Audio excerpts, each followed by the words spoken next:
তো আমরা এই যে খাওয়া শুরু করেছি এখন। কি কি খাওয়ার, হ্যাঁ অল্প না খাবো না, কি কি খাওয়ার আছে ওটা গরম গরম ভাতে ওই ঘি দিয়ে করলা ভাজাতে হেভি লাগতো। আচ্ছা কি কি খাওয়ার আছে না কি এত প্লেট ভরে গেছে আমার, বল শুরু কর।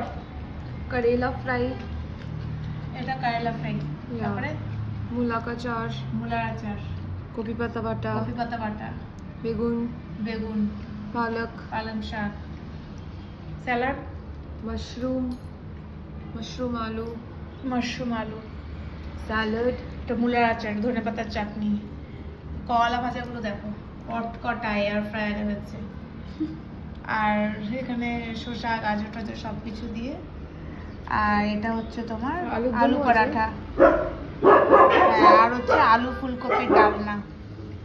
এত রান্না আজকে আমাদের। চলো আমরা খাই, আবার তোমার সাথে পরে দেখা হবে।